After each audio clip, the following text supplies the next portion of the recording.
And hello, everyone. Welcome to another episode of the Two Back Set Show, a college football podcast hosted by yours truly, Thomas, a.k.a. Mr. Wartburg. Alongside me, as always, is co-hosting Patrick, a.k.a. Mr. Fusion. Greetings and salutations on this championship week. Indeed, it is the first week of the postseason. The regular season is in the rear view. It's time to figure out conference champions and the pecking order for the college football playoff. Everything is on the line. All the stakes could not be higher this week for a great many teams. In fact, it's the most competitive week for the college football playoff, specifically going into Champs Week in the entirety of the playoffs history. We got a lot to cover tonight. We're going to be going through the Power 5 games of the week, which are our pick'em games. Actually, this week are all the champ weeks, and almost all of them have implications for the college football playoff. We're going to also cover a little bit of a retrospective and go from back to our week 0 predictions on where we thought our two teams. I'm a fan of the Iowa Hawkeyes. Fusion, if you couldn't tell by his hat, is a Texas Longhorn fan. We'll go through our predictions from the preseason to where they ended up now that the regular season is done. We'll give our pick'em picks as well as our tiebreaker if we end up doing the same, list, which I think we should, because spoiler alert, we're both tied. Yeah, and I think we're gonna have a tie. I think we're just gonna have the same. I think we should just we have the same picks for the final week, and then the difference is the tiebreaker. Like, I think that'd be pretty cool. So we'll go through that at the end of the show. But first, let's get into it. Our two teams that we follow, Iowa wins in their rivalry week game against Nebraska 13-10. Two picks in the last 50 seconds. With a backup kicker kicking 1 yard more than he needed to. It was terrible. It was a bad game, but yet it was awesome. It was so stupid fun at the end. Not quite Iron Bowl level stupid, but it was stupid Iowa fun. That was the way. That was a very Iowa way to win the game. Exactly. We came right down to it with a because defensive we were audible. watching it. When we were watching this, and we were like, "Oh shit!" We were like, "Oh man." Nebraska's going to win this game. They're going to win this game. They're going to win this game. That first pick, you're like, oh, damn it. They're going to win this game. And then they immediately throw the pick. Nebraska does. And we're like, oh, shit. They're going to do this, man. They're going to. Yeah. And then the backup kicker comes out. And the extra 10 seconds from the home clock operator. Like, what? This was such an Iowa win here. It was so dumb. And then, of course, Texas, I forgot to write down the score, but how much did they win? I think it was a 50-point win over Texas Tech. Yeah, it was not a competitive game. No. Not that anybody really expected it to be, but that was probably I'm going to say this. It wasn't 57-7. They had a 50-point win there. There was pick six, fumbles, there was a lot of I think there wasn't a kick six. There was a kick, a block kick that turned into a touchdown, but a lot of turnovers by Texas Tech, but the big thing I take away from this was Texas needed to roll in this game, and they did. Like, that was the biggest argument against Texas was, yeah, they've run the table, but they've struggled in their victories. This was from start to finish, a beatdown. That really was it. And I think that quieted a lot of that silenced a lot of the critics. That really did. Absolutely agreed. Unfortunately, not enough to get jump anybody. They're sitting behind both Oregon and Ohio State, but they have a game to play. Ohio State does not. Should they win, they're definitely above Ohio State. And then we see what else chaos happens during the rest of the week.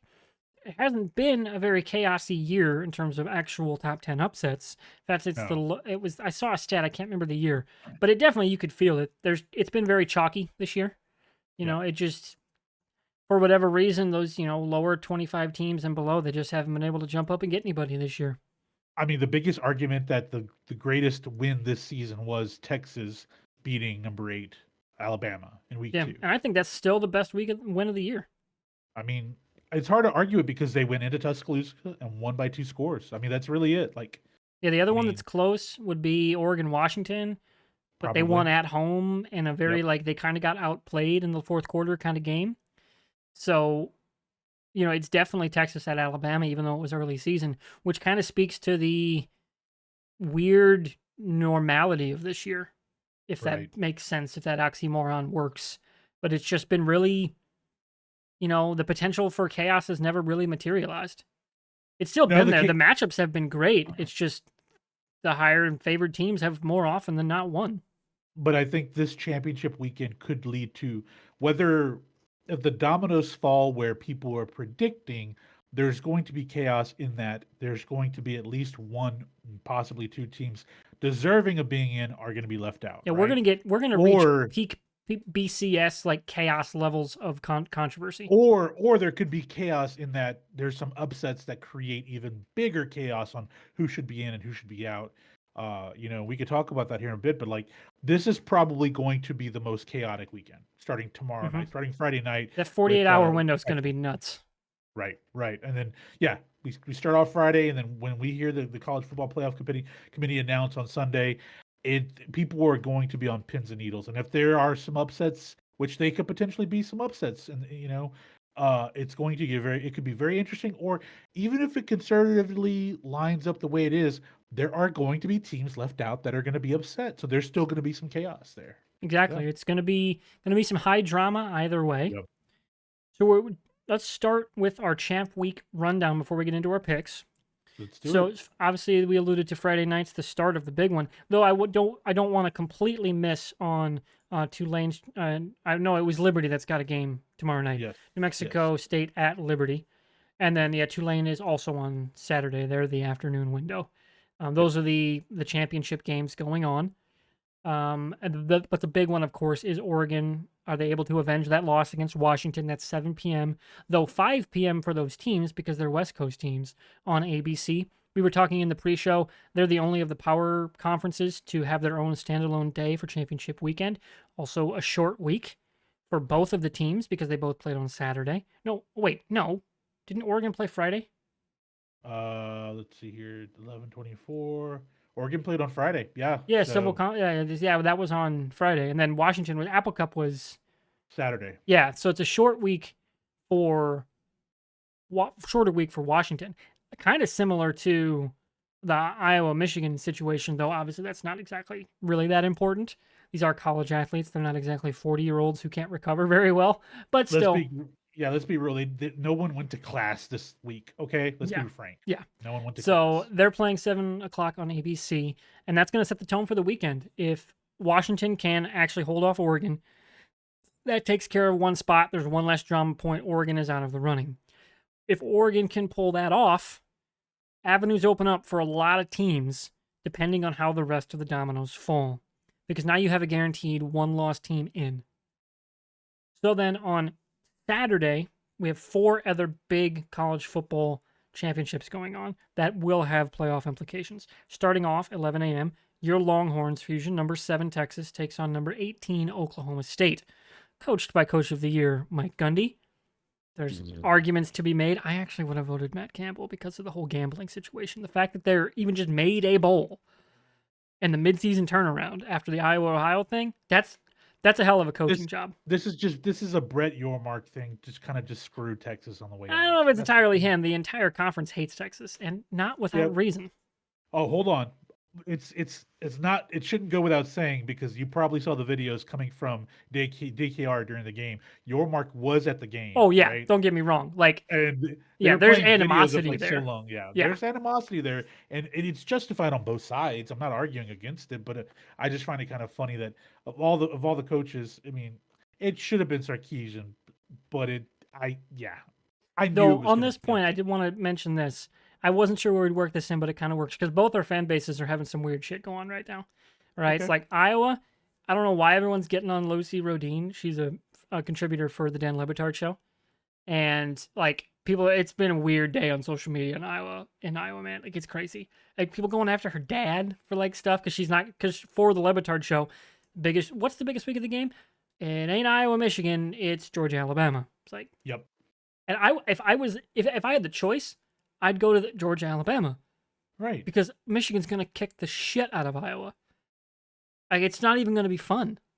So it's been a weird day. My other thing is with most Texas fans, and you're not in that category, because you're understanding that, like, yeah, Texas did kind of try to kill the Big 12 a long time ago. Like, oh yeah, that history has not died. People forgot that 10 years ago, Texas and OU were on the verge of leaving for the Pac-12.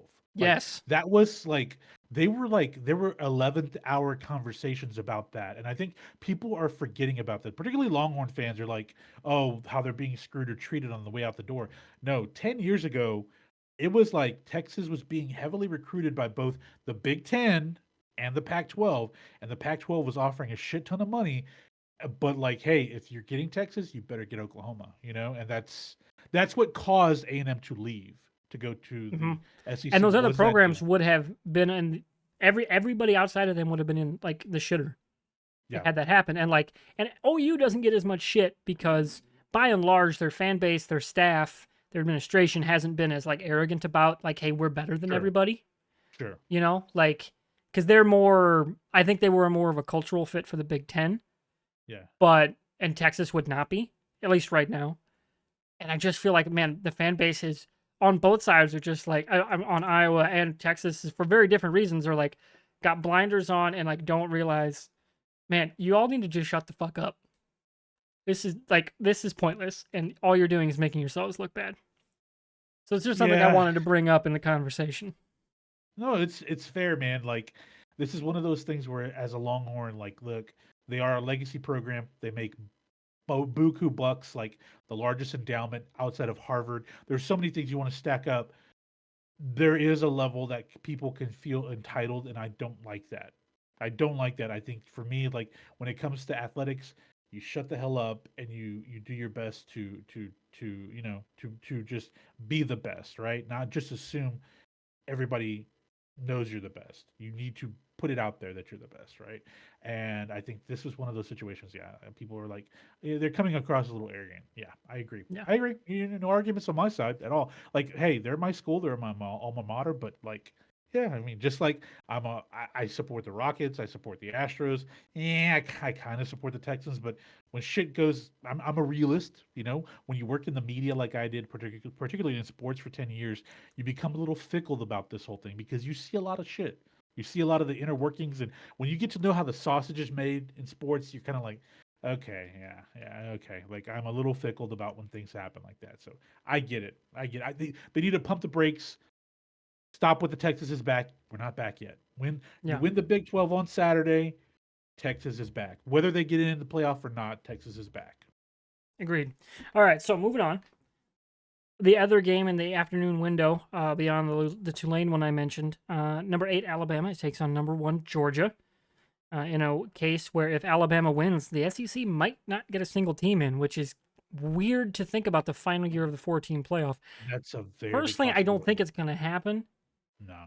Either way, an SEC team is in, just in terms of the committee's still going to give the SEC more weight than in pretty much anybody else. But it's still a possibility, which is very interesting to have in the final week of the season because that's never happened before. If Alabama wins on Saturday, they should get into the playoff.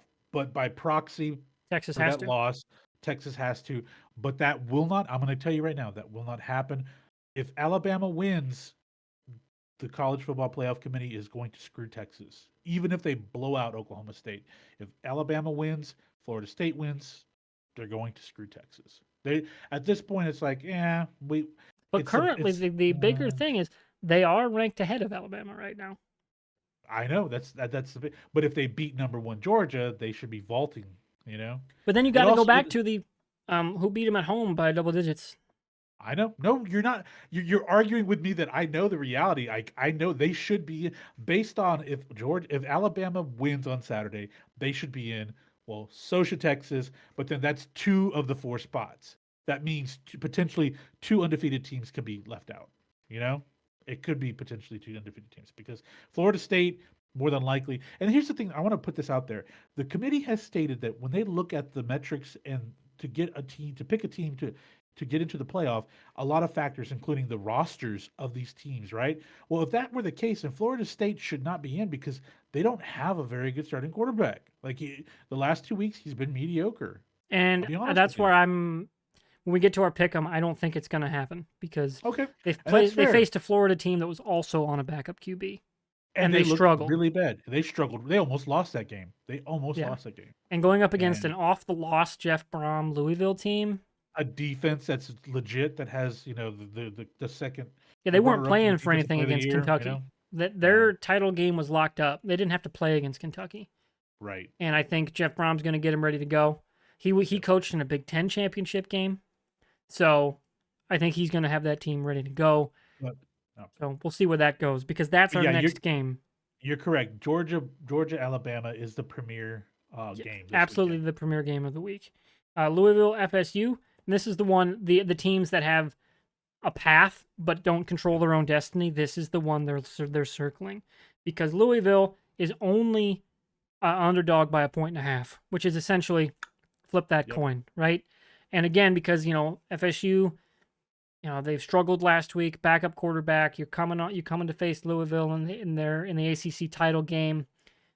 I think Louisville's probably going to win that game, but I'm of two minds on that. I'm not going to stamp it on my. I'm not going to write my run your pool picks in stone just yet. Sure. And then that leaves the last game, the one everyone's basically already penciled the winner and loser. Number 16 Iowa takes on number 2 Michigan. The Look, evening man, slot, both of them are 7 p.m. Yeah, it's not going to be pretty, but I'm cheering. I'm rooting for Iowa to make this a defensive game and for Tory Taylor to just go otherworldly. I would like to see that just because the chaos that would ensue in that Ohio State would immediately, because I don't know why, but the committee ranked them sixth above Texas. Ohio State would be demanding to be put back in if Iowa wins this Saturday. yeah, it'd be nuts. Like that'd be I want to say was that '07 where was it Kansas lost the final game? Missouri ended up Yeah, no, Kansas. So yeah, Missouri Kansas played the final week of the regular season. Missouri goes to the Big 12 title game but loses. Kansas then passes them for the BCS Bowl, Yep, that's right. right? Like that'd be that kind of like, wait, what the fuck are you talking about, man? Like that is crazy. But on the flip side, Oregon lost on the road. Like if they had Yeah, lost as a home team, absolutely no shot. They had lost in a close game on the road. That does matter because yep. a home win, you're going to be get 3 or so points, right, in terms of favors, in terms of the line. So that's certainly an argument, but it's not a very good one. No, that's why it comes down with Texas. Their only loss was a neutral site to 17th. I think they were ranked at the time, Yeah, Oklahoma. they were in top But 25. but it was also led to the final possession of the game. The final score of the game, and it was a very close game. So it's like there's so many elements that with that Texas loss that you say, okay, but then a few weeks before that they went into Tuscaloosa and won by 2 scores. Like they dominated the game, but they won by 2 scores. So yeah, there's just so many different layers to this weekend, man. Oh my Hmm. gosh. Uh There's too many it just teams for the number of spots. It's Yep. the archetype archetype argument for why a 12 team playoff is going to happen. I'm sad Yep. it's not this year, partly because Iowa's got a chance to play its way in, but the fact that someone who could conceivably win the title is not going to be able to play. And this was Well, the problem we especially always all had with the BCS. Yep. Because wasn't it Auburn that got left out one year? We had 3 undefeateds one year. Yeah.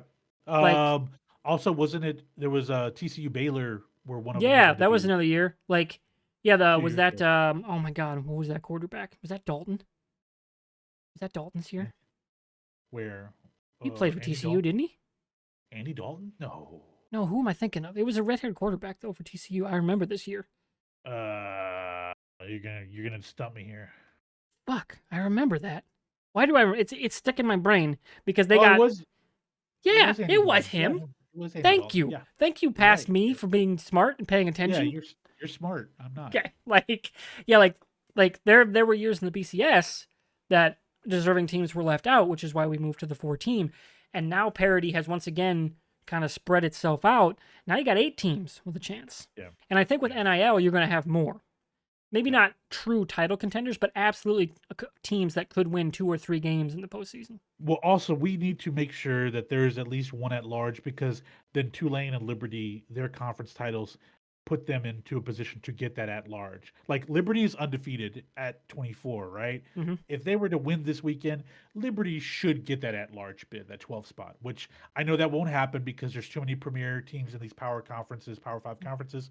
but still, Liberty or Tulane should have a shot at getting that I one and I spot. do think when the avenue is there, they'd end up being ranked higher. Yeah, Like if there was an actual avenue for them to go up, because you have they'd be in the low teens right now. yeah. If the committee was like, yeah, we're also seeding for a 12 Yeah, team right now. Oregon State and Tennessee with 4 losses would be, and NC State would be much lower. They would be below Tulane and Liberty. Like there would be no reason, there'd be no justification when you're trying to get the better team that have had the better seasons up there for a playoff opportunity. Yeah, you're right. You're right. Mhm. I think it's weird because you have Oregon State and Tennessee right above them with 4 losses each. It's ridiculous. Yeah, I don't think the committee's gonna have to rethink how they rank teams towards the Yeah. end of the season. And I think it might end up being a more true ranking because you're not gonna like, why is Utah not in the top 25 if Tennessee is? Stuff like that, right? That's weird. That doesn't make sense. Yeah. You're not gonna those narratives are gonna fall away a little bit if they have to get into an actual true ranking system. And then Clemson was given a mercy ranking just so they can pad Florida State stats. Yeah, whatever. That's certainly something to consider. But when you So, look at the top 12, that would be an incredible if it was just the top 12 teams in the ranking mhm. would get in. That would still be an incredible playoff. That would be just incredible. Like Missouri, Penn State, Ole Miss, Oklahoma, LSU at the bottom half. That would be just an incredible playoff to watch. That really would. That'd be a lot of fun. You have Uh, Arizona and Louisville kind of lingering there that could make their way in. Like, exactly. Like you got yeah, teams on yeah, the edge that nobody would want to play. Like yep, just a few years ago, like nobody would really like prior to the Spencer Petras era, Iowa. Would you want to face Iowa if they were the 10 seed? Hell no. Not like old school like that '09 team. Who the yeah. hell would have wanted to play that team in the playoff? Are you kidding me? That team would have smoked somebody, and it'd have been awesome.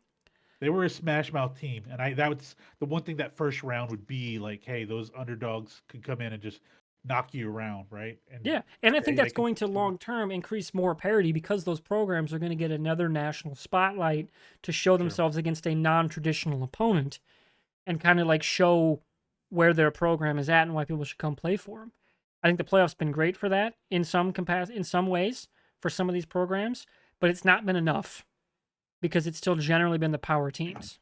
and then of course for a 12-team playoff, the biggest high profile school that benefits from it is Notre Dame.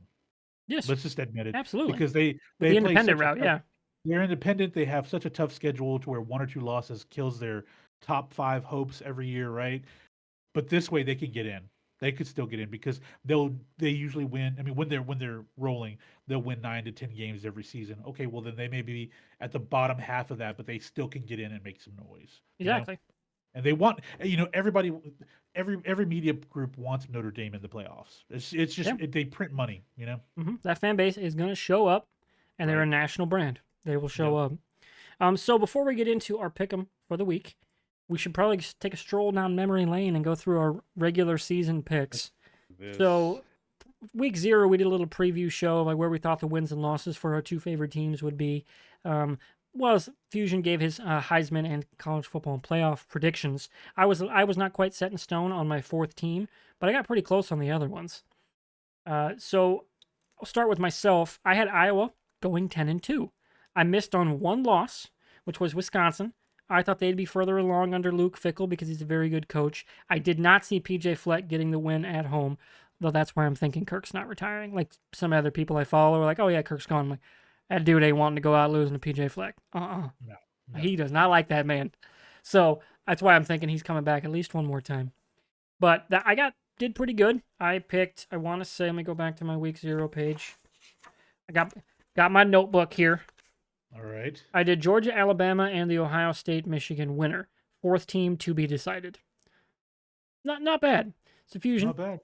you, of course, are a Longhorn fan. You had Iowa, or not? You had Texas. Sorry, at 11-1. Though you also had the loss wrong. You were thinking losing at Bama, which of Yep. course turned out to be Oklahoma. Yep. And then your college football playoff picks were Georgia, Michigan, Clemson, and Texas. 3 or 4, not bad. That Clemson pick just makes me hurt now because we were talking about this before. My 5th team, because I picked him to win the Heisman, was going to be Washington. And I was like, debating between Dabo rebounding and bringing Clemson back to glory, or hey, Washington's going to be this next level team and Penix is going to march his way into the Heisman. He got And close. man, I just don't think I he's should gonna. have I should have went with my gut, man. That always go with your first your gut reaction. Always go with it. Don't try to think too much into it because I would have had Washington in there over Clemson had I Mhm. not overthunk it. Not bad. So that leads us into our pick'em, where we both actually did pretty good at picking our records. Fusion Right? and I, we both tied 45 picks. Let me go to the actual Run Your Pool page. How many did we get wrong? It was 5 per week, 13 weeks. We both got 20 wrong. Yeah, so 45 and 20, which is pretty good. And then, of course, we also had Gamma at 44. Here's our friend Chris. He's in the driver's seat for the wood burning, though it's not out of the realm of possibility that Eddie actually takes home the crown. It would just take Gamma having a really bad week. Eddie's at 42. Shadow's at 31. Les is 29. Centroka at 8. Basically stopped responding to messages much earlier in the season. But it was a fun group. I'm hoping we bring it back for our next season. Might change sites and stuff because Run Your Pool has different caps unless you pay for it. So, but yeah, what do you think we should do? Do you think we just make sure we pick the same winners and then we let the tiebreaker decide, or do you want to play it straight? No, I don't. I think we just go down the list here and see what we took. Let's just play it straight, man. Okay, Let's play it. so we'll start with the first game, Friday night, Oregon Washington. Okay. Who you picking? I rode this horse all season, man. Let me pull it up real quick. They're giving, the odds makers are giving the Ducks 10 points in Vegas. Bo Nix is probably, I would say, is he the Heisman leader right now? I With a think great game, yes.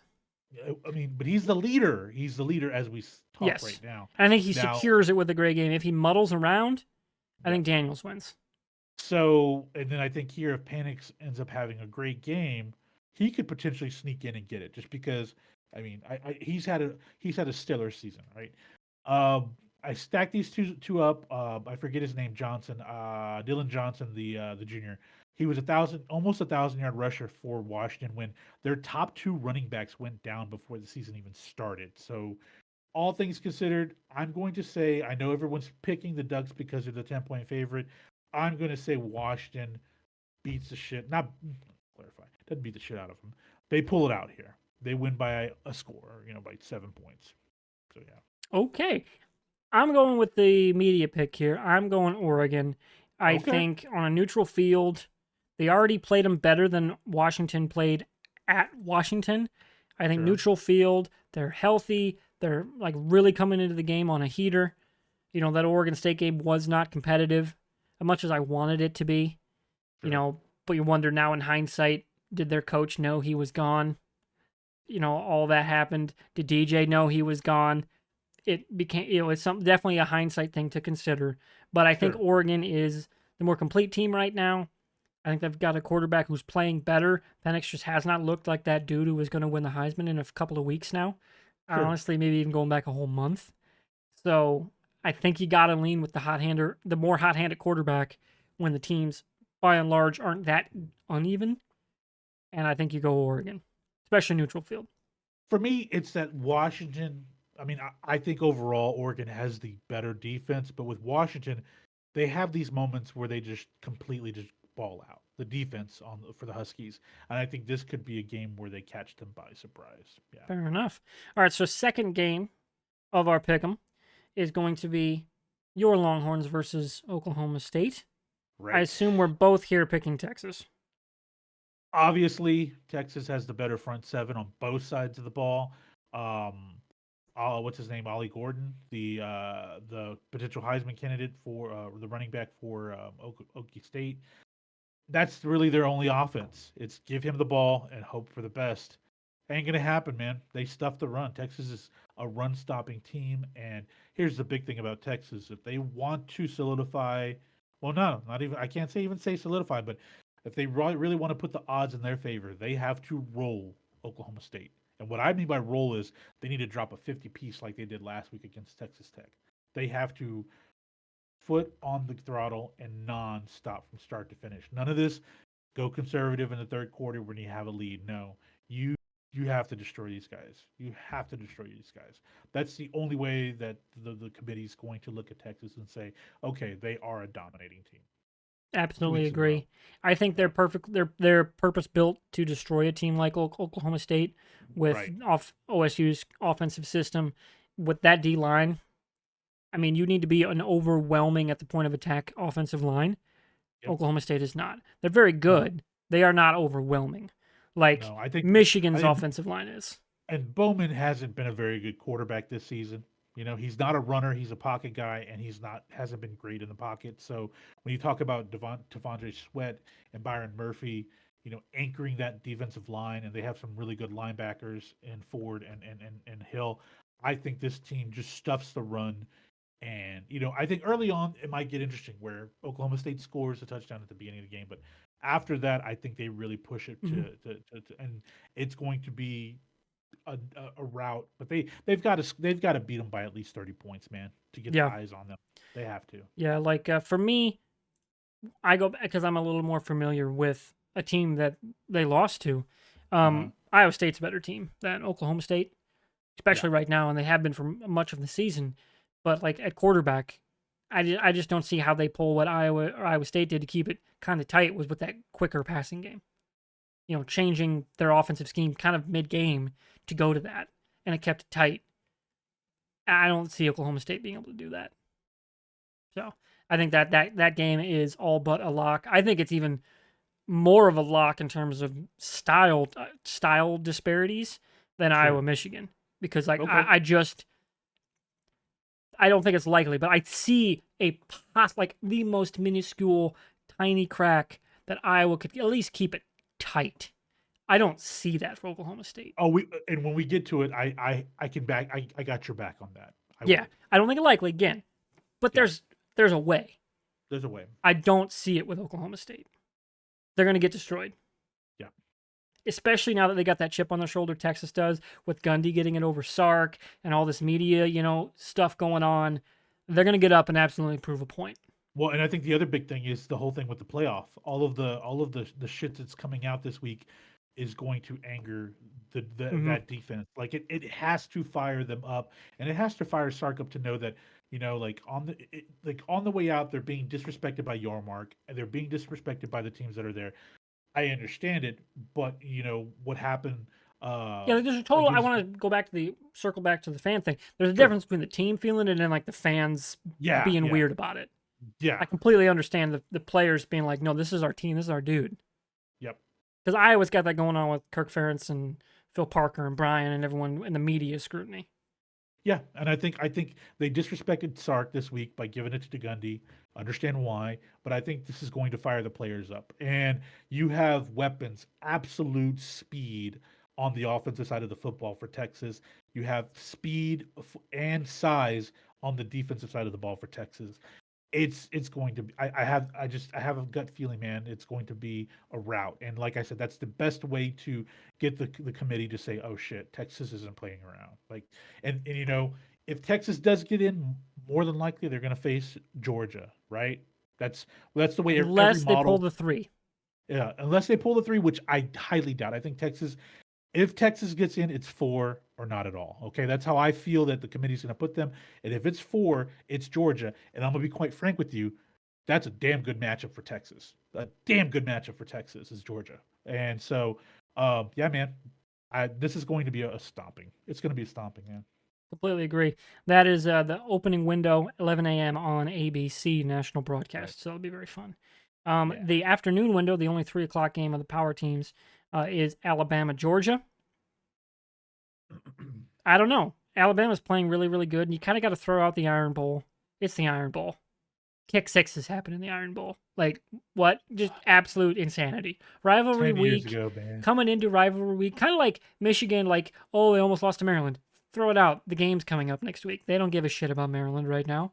Like, you kind of got to get away from narratives about that one week and look at a bigger sample. Alabama's looked pretty damn good of late.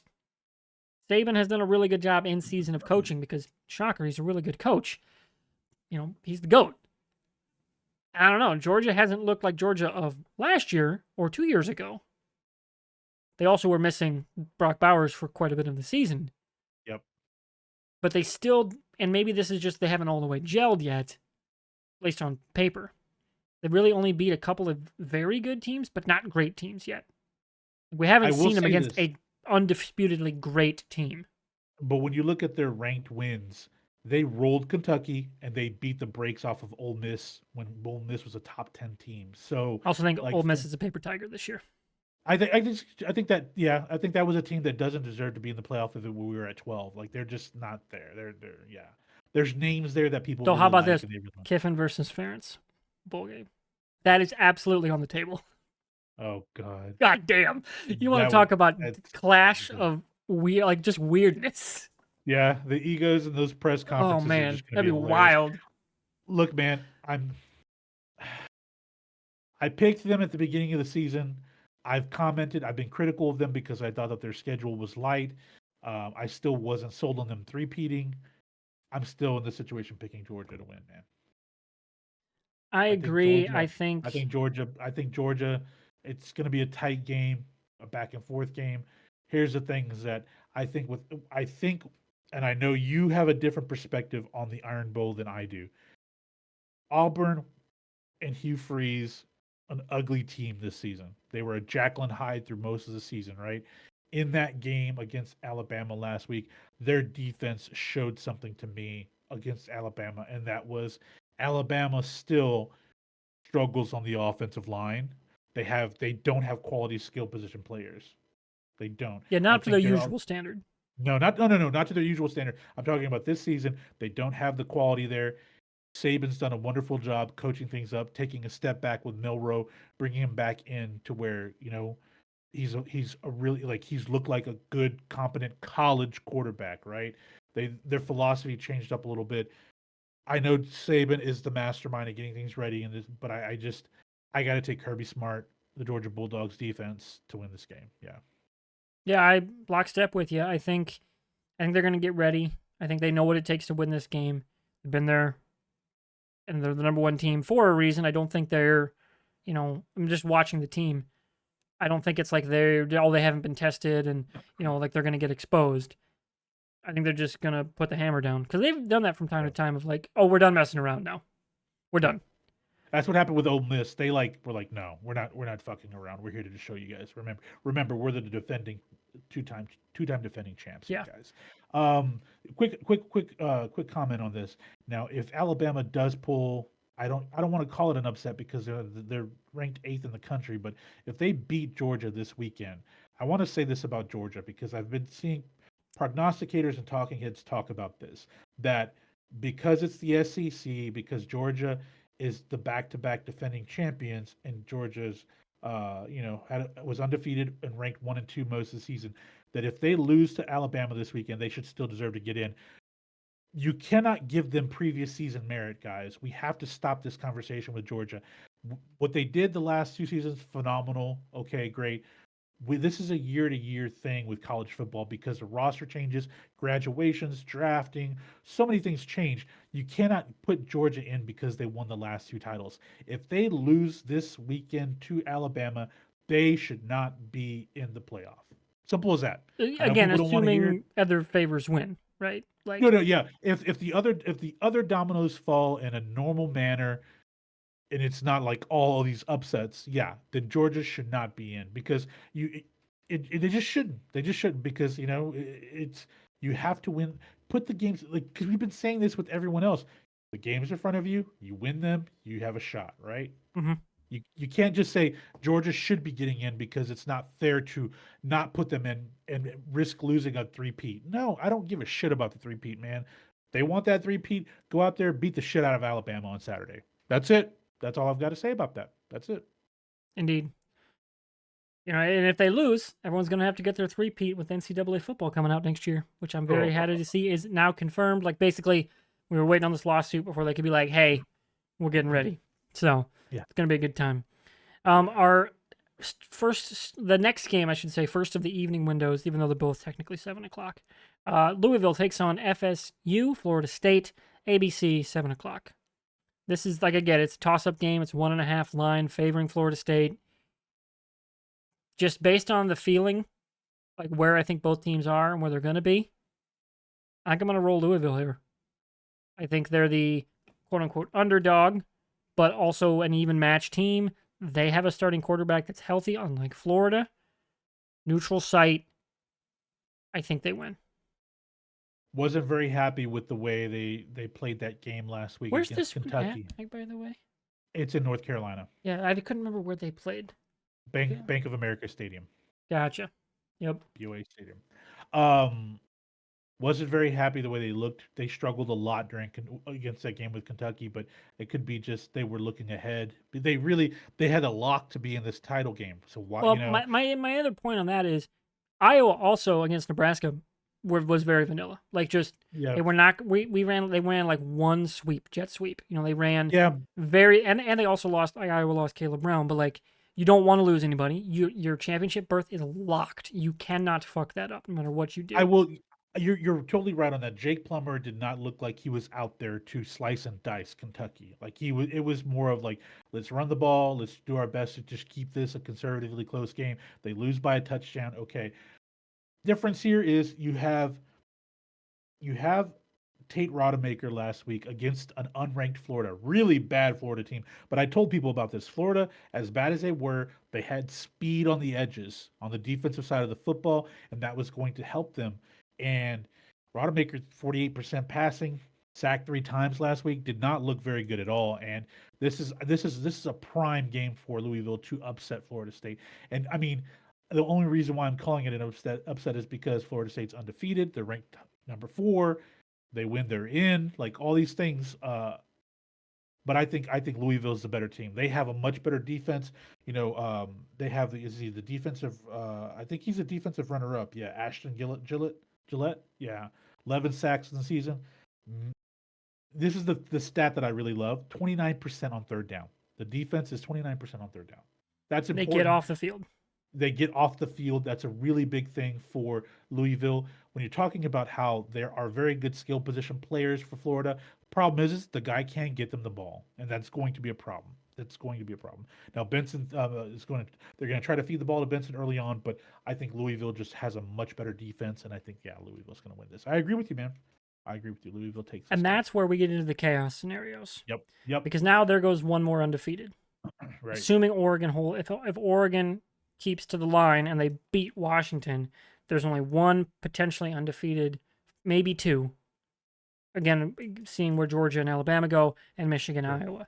Like that takes one of the undefeateds out of the equation altogether, opens up a path for Texas, for those chaos scenarios. So that's definitely why most teams are circling that one as the likely, and because the line is so tight.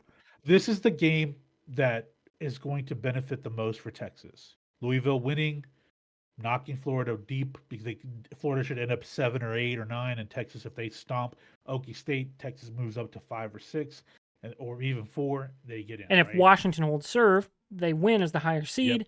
Texas is the 4. Yep. But if Oregon beats Washington, that creates a big problem for Texas. That really does, because they're ranked ahead. They're ranked ahead, and Washington's going to be standing there with like, hey, we have 1 loss, even though we didn't win our conference. Like, so is Ohio State. Ohio State being ranked 6 right now does anger me because I still don't think you could not have Texas leapfrog with a ranked win over Oklahoma State. They're a conference champion. Even with a monster win over Texas Tech, like it was a blowout, a 50-point win though. Like that's not the game, dude. Okay. And it was tight. Like that game was close. Ohio State, you could tell me right now, is just as good as Michigan. I believe it. They made 1 or 2 less plays, and one of them was a 50-50 ball in the end zone, Yeah, and it was a road loss. Yeah, you're right. No, it's fair. It's a and Michigan just kind of got the ball bouncing the wrong way. Like their 4th and 1s, their conversions, they were all on the negative side of the field.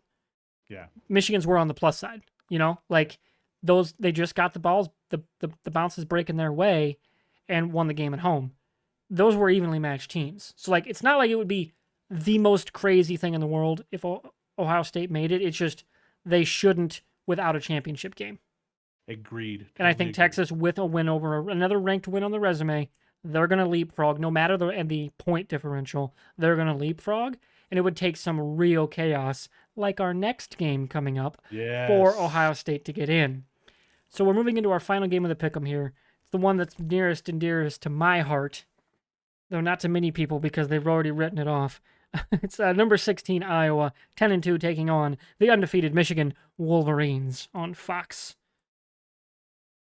Ugh, this is going to be a bloodbath. 2021 was 42-3.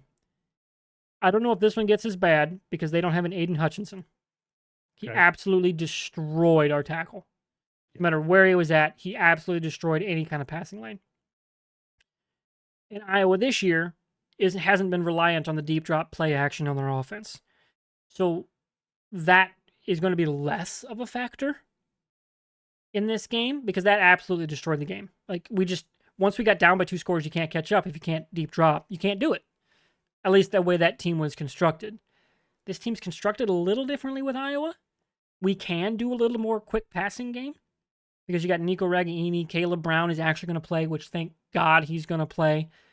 And then you also have a quasi-deep threat as the number 1 receivers, Seth Anderson, Devontae Vines. They're the go-deep dudes. With the double move on the outside, the post routes. That's that guy, and then you have your underneath stuff plus your tight ends. It's a little different construction this year to the offense. But I'm not banking on it being tight. There's still a path, though. J.J. McCarthy hasn't been the Heisman guy the last 3 or 4 As much as years. Michigan's want to claim he's been, that good. No, I don't. They also haven't needed him to be. They haven't needed him to be because you have, Corum and Edwards running the ball. Here's the thing, though. When I looked at last week's game, I think if I have to talk about level of play, Ohio State's defense plays at the same level as Iowa's defense. Okay, that's how I'm just talking about in terms of tempo, strength, all that, speed. Iowa can keep this a close game if they're stuffing the box, daring them to throw the ball. But with that said, they have, Michigan does have better talent on the offensive side of the football. And that's, at the end of the day, it could really break them to where one pass, you're talking about 2 passes that go for, huge chunks of yards, 1 touchdown, and it could be a 14-7 game. It could be a 21-13 type of style win for Michigan. It could get ugly. I'm not saying because, the odds makers are giving Michigan the 22 points to beat them, it's just, they feel it's going to be a stomping. Okay. But for me, it's hey, if Kurt really lines things, I'm sure they are working day and night to put a plan in place. This is potentially the last game. Well, it's going to be the last game for Brian Ferentz. Why not just let his nuts hang, dude? Why not just let his nuts hang, You'd think.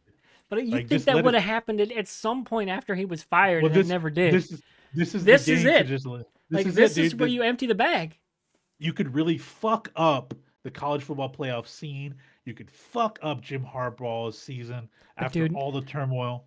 This is why the Cooper injury is so important, because it sure sounds like they were going to empty the bag in this game. Once they kind of knew, that's when they started practicing Cooper DeJean in offense, and that's when he broke his leg. Yeah. It sounds like, from what I have heard, just rumors and stuff on Discord and various subreddits, it sure sounded like they were building packages for him on offense, and that's when he broke his leg. Because imagine Cooper DeJean, game starts out, he's in the wide receiver, but all of a sudden we motion and he's a quarterback. Oh fuck! Michigan wouldn't have any idea what the fuck to do. Because we've never done that, right? And instead of just a traditional wildcat, no, he's just playing quarterback. Yeah. That'd be awesome.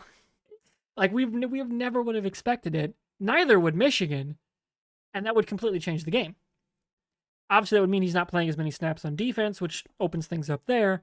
But there was one avenue Iowa could really change that game by just completely going, zagging instead of zigging, right? Just doing something totally different. They don't have that option because Cooper's not playing. But I think you go with that quick pass game. To kind of, especially if you can't generate a rush. I think if Caleb Brown can stay healthy for the whole game, this time they actually do have a horse there. That guy was a 4-star athlete. He went to Ohio State for a reason. And in the games he's been healthy in the back half of the season, he's looked pretty damn good. The Illinois game, he was 7 catches for 70-some yards. And up until he went out on the Nebraska game, he was why we were moving the ball in the passing game. Because he demands attention, which opens up other stuff for Nico Ragaini, opens up the tight end windows by him grabbing attention. I don't think it's super likely because it would rely on Hill being incredibly accurate and not having any turnovers or overly negative plays. Like you can't take deep sacks, things like that. Sure. But to go back to the Penn State game, which is probably the biggest reason they're going with this big point differential in the odds, Sure. Iowa had a fumble in plus territory where they were going to at least get 3 probably, or at least a chance at 3. And instead it turns into a touchdown for Penn State because of the turnover. They had a gunner get hit in the back on a punt. So then Penn State gets the ball in plus territory and they score a touchdown. Iowa was on the field for 97 snaps on defense, which is nuts. Only gave up 4 yards of play. That's fantastic. Like that, it's a miracle it was only 31-0. If Iowa doesn't commit those turnovers, still a loss. But would have been a tighter game. Defense would have been a little fresher in the second half if they could sustain a couple of those drives. And that was when Cade was still hurt. We were still running Cade McNamara, and he was hurt. We couldn't run QB sneaks. So 3rd and 1, good luck, running back. Hope you can make it. So now quarterback sneaks are in, which sounds, oh, that matters. It does for Iowa. 3rd and 1s, it matters. Right. Especially if you get into a 4th and 1 situation in black plus territory to sustain a drive, absolutely matters. Rollouts and play action were gone in that game. Literally could not call them because the quarterback couldn't put his leg down with pressure to run. Like you saw it on that broken boot in the first half. Yep. Like the guy just couldn't put his leg down without pain. So with a healthy QB, and Hill has, I will say this about Brian, Deacon Hill has actually progressed during the season. I still think it's inexcusable he was not ready to play. It sure sounds like Kirk alluded to, yeah, dude wasn't in shape. Right. He's like, you knew Cade was not healthy. Yep. And the backup wasn't ready to go. He had knee surgery in the offseason. He had a leg injury in training in camp. Like, how was Deacon Hill not preparing to get snaps? Like, is that a training staff? Is it the quarterback's coach? Is it Hill's fault? Is it all threes? Like, right. Because Hill has looked better these last 3 weeks. He's actually been a little more mobile. He's taken off for a couple of runs that he wasn't doing when he first started taking snaps this season. It feels like he's gotten more comfortable. And you got to remember, he didn't take live game snaps for, I want to say it was 2 seasons. He was recruited during the COVID year. So, like, he didn't play football for a while. Even in practice, going from practice to games takes a little bit for a lot of quarterbacks, especially in college. These guys aren't NFL guys who are doing, first team reps, alternating with the starter just in case. Like, they're the backup. But it's still inexcusable he wasn't ready to go. It was great for them to face Nebraska, who has a really good defense. Yeah, like their defense is solid. He could look at adversity and learn from what he was doing right and wrong in that game. Here's the thing about this. Like, I know everyone's saying it's hard because Iowa has no offense. All they really have to do is Kurt puts in a game plan to create 3rd and short. That's really it. Like, get you to 3rd and 4. And then see where chips fall where they may. Yeah, and that's really it. The defense bends but not breaks. We know that they can create turnovers. Hell, this would be a prime game for the defense to create points off turnovers, like a pick. Haven't done it in a bit. They haven't done it. The pick six, a fumble recovery for a thick six. Fumble recovery. That'd be dope. Like, something like that. This is prime for a game to where it's like 14-0, and then all of a sudden Iowa pick 6 and it's 14-7. It's like, oh shit. They move the ball a little bit enough, kick a field goal. It's 14-10 going into halftime. Like, this could be one of those games, or like I said, it is Michigan. It's Harbaugh's game back. It could be 31-3 at halftime. Like, it could be. I won't be shocked if that is the case. But with this said, it's like there's just so many levels of like, okay, I'm not going to be surprised if Iowa comes out there and puts something on the field, not offensively, but I mean just as a team to go out there and really like work their asses off to try to keep this game close. Because I want to also point out in 2021, we did call a couple of trick plays early that just didn't hit. Yeah. That would have kept the game because it was only, I believe, 10-0 at halftime. Yeah. So, like, and then the wheels fall off because your defense is on the field for too damn much. It's chip away to get you to 3rd short. Third and Yeah. 4, 3rd and 3. Like that's really it's not going to be let's carve up, let's throw 20-yard routes. It's really not going to be that. It's like let's get separation. Let's get a run for 2 yards. Let's get a run for 3 yards. Let's get a pass for 3 or 4 yards. Like let's create manageable situations to where if we do have to punt the ball, it's because it's short. It's not we're going backwards. It's not like Hill's taking a sack and it's 4th and 15. We don't want that. Yeah. We want to put them in a position to where if we can chip away, maybe we can get a 15-yard pass here or there and throw 3 points on the board. That way, if our defense can just hold out, that we can make this a manageable game. And so, Yeah. like, I'm not going to be shocked if it goes either way of the spectrum. Like it's a close game because Iowa's getting it out, or Michigan does roll. I won't be shocked either way, but I want an entertaining game. Of course, I want the chaos of Michigan to lose, but like just logistically, like logically speaking, it's Yeah. probably The more than most likely going likely to is be it's going to be ugly. Very ugly. clear. Yeah. I'm a homer, but I'm very, very obvious. I mean, my over. I'm going with a 45 point over like total. Sure. And I think most likely scenario is Michigan actually covers. Like they're gonna beat that spread. Okay. Like that's most likely because if it all breaks the way it has for Iowa this season, we're gonna be very lucky to score those 3 points. Yeah. I'm going to play it a little different. I'm going to say the over under. I have the combined points at 35. Yeah. Yeah, like it's I think it's going to be a little close. I think it'll be a little closer than what you're saying. yeah.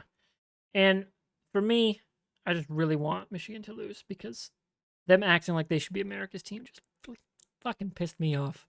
It Ah, is dumb. that was The way horseshit. they And the celebrated hypocriticalness of saying Sharon Moore should get the Broyles Award because he battled through this adversity, but Kirk shouldn't be Coach of the Year because he created his own adversity. Is like, well, what the fuck did Michigan do? But create their own adversity because they cheated. Yeah. Phil Parker should win the Broyles Award, and it should not be a conversation. The fact that Yeah. dude's never won one is insane. That is crazy. He's had some amazing defenses over the years. Yeah, like the fact Should that have. last year's didn't. Last year's was they're fucking worldly good.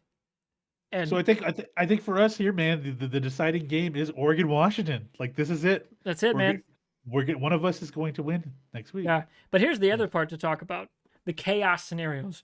What Ah, happens if Georgia, Michigan, and Florida State all lose? No undefeateds in the contention. you said Georgia loses. Who else? If Florida Georgia, State. Florida State, and Michigan all lose, the only undefeated left in the country. Oh, and Washington, I should say. Washington. Because So I picked Oregon, so okay, so you're saying all the undefeateds lose. if all the undefeateds lose, the only one left standing undefeated is Liberty, but they ain't getting in. So Okay, if who they all gets in? lose, Oregon gets in, Yep. Alabama gets in, Mhm. Texas gets in, and then a one-loss didn't win their conference team gets the fourth spot. Got to be Ohio State, right? That'll be Ohio State then, man. It's like you can't give it to Washington just because. Yeah, no. Unless it's a 1 point game. Then you could do Oregon 1, Washington 4.